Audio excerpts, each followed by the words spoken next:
Iran का वह कौन सा द्वीप है जिस पर अब तक युद्ध के दौरान एक बार भी हमला नहीं हुआ?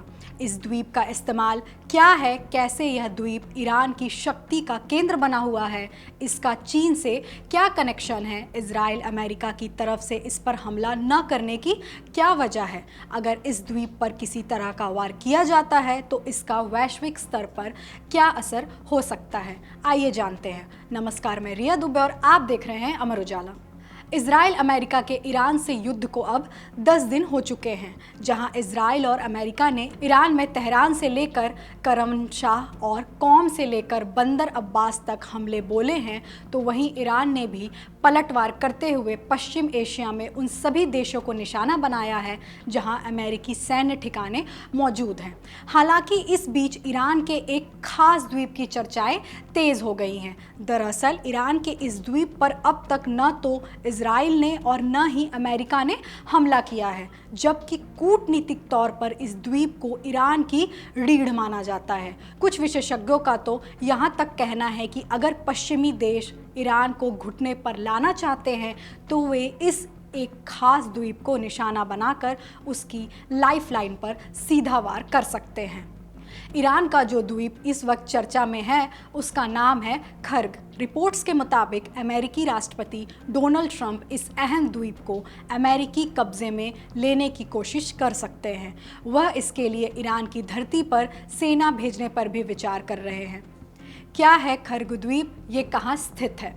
खर्ग द्वीप एक छोटा प्रबल कोरल द्वीप है जो ईरान के कच्चे तेल उद्योग का सबसे बड़ा और मुख्य निर्यात टर्मिनल है।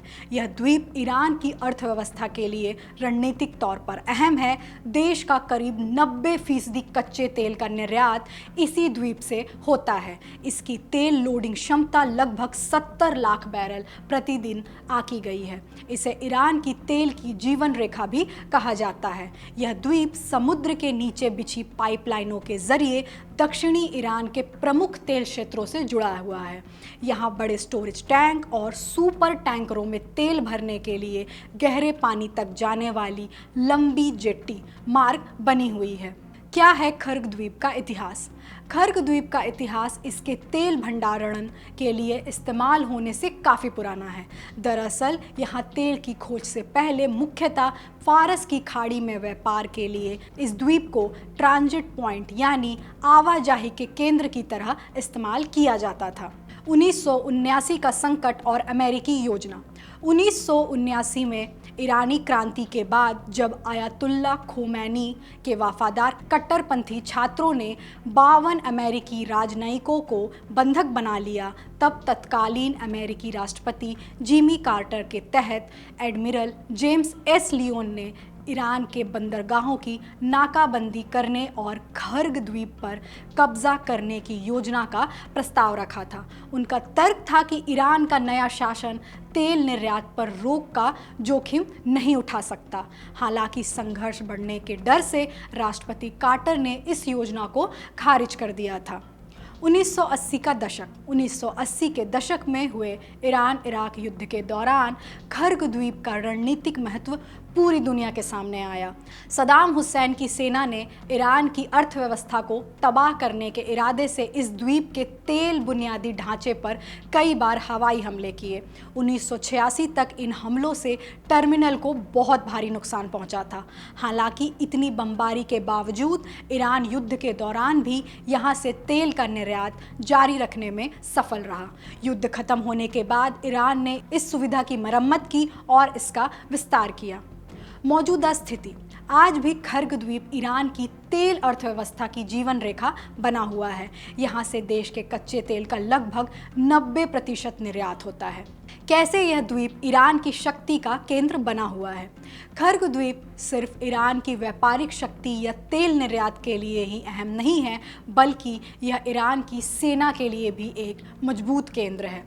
पूर्व अमेरिकी उप विशेष दूत रिचर्ड नेफ्यू के अनुसार इसके बिना ईरान की अर्थव्यवस्था पूरी तरह से गर्त में जली जाएगी। ईरान के लिए चीन को साथ लाने का जरिया भी रहा खर्ग।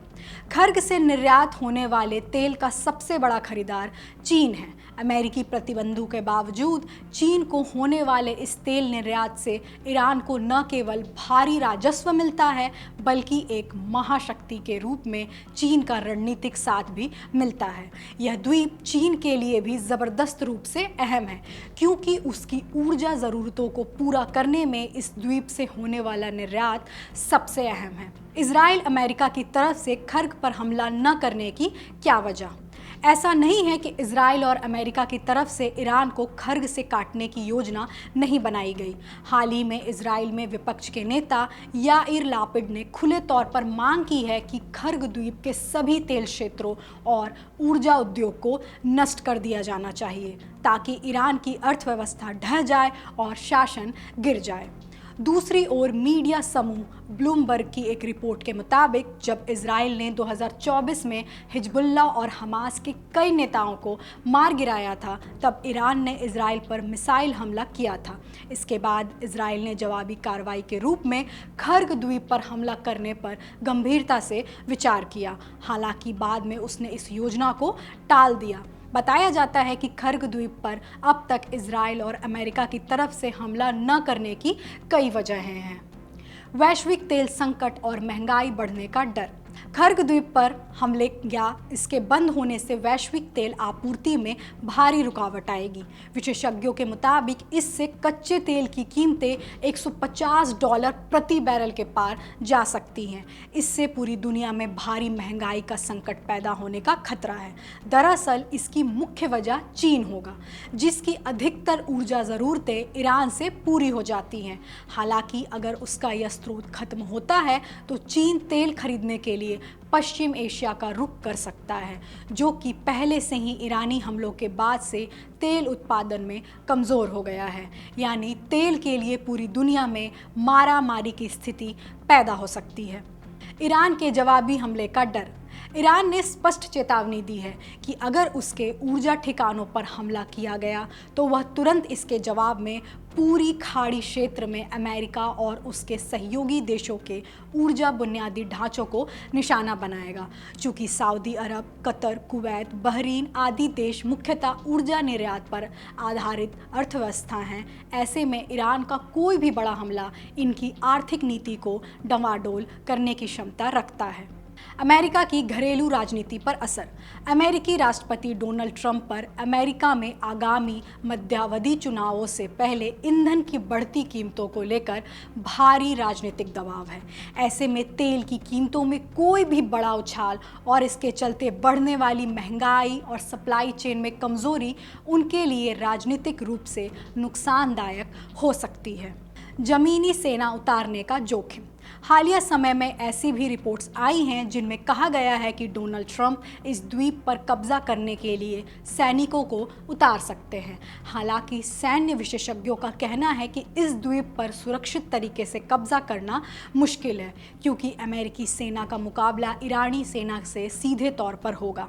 इस तरह आमने सामने के सैन्य युद्ध को शुरू करने से अमेरिकी प्रशासन फिलहाल हिचकिचा रहा है, खासकर पश्चिम एशिया में उसके पुराने अभियानों को देखते हुए। भविष्य की ईरानी सरकार के लिए चिंता। कई ऊर्जा विशेषज्ञों और नीति निर्माताओं का मानना है कि अगर खर्ग द्वीप के बुनियादी ढांचे को पूरी तरह तबाह कर दिया गया तो ईरान की तेल निर्यात आधारित अर्थव्यवस्था लंबे समय के लिए बर्बाद हो जाएगी। ऐसे में युद्ध के बाद अगर मौजूदा शासन गिर भी जाता है तो भविष्य में आने वाली किसी नई सरकार के पास देश का पुनर्निर्माण करने और अर्थव्यवस्था को फिर से खड़ा करने के लिए कोई आर्थिक स्रोत नहीं बचेगा। अमेरिका फिलहाल ईरान में शासन बदलने का लक्ष्य तो रख रहा है, लेकिन वह देश के तेल भंडारों को खत्म करने का जोखिम नहीं लेना चाहता। द अटलांटिक पत्रिका में एक अरब अधिकारी ने इस मुद्दे की संवेदनशीलता पर टिप्पणी करते हुए कहा कि राष्ट्रपति ट्रंप समझते हैं कि यह मुद्दा कितना विस्फोटक है। यह वेनेजुएला से कहीं बड़ा है। इसी वजह से अमेरिकी अधिकारियों ने खुले तौर पर तेल के बजाय केवल सैन्य ठिकानों पर ध्यान केंद्रित करने की सलाह दी है। इन्हीं भारी जोखिमों और इसके गंभीर वैश्विक परिणामों के डर के चलते ही अमेरिका खर्ग द्वीप को एक रेड लाइन मानता आया है। इसके साथ ही वह इजराइल को भी इस द्वीप पर हमला करने से रोकता रहा है। इस विषय की जानकारी हमारे साथी कीर्तिवर्धन मिश्र ने जुटाई है। देश दुनिया की बड़ी खबरों को आसान भाषा में समझने के लिए अमर उजाला से जुड़े रहिए। वीडियो पसंद आए तो लाइक शेयर करें और चैनल को जरूर सब्सक्राइब करें। आपके राज्य की खबरें, आपके शहर की खबरें सबसे पहले जानने के लिए देखते रहें अमर उजाला। चैनल को सब्सक्राइब जरूर कर लें और पाएं हर अपडेट।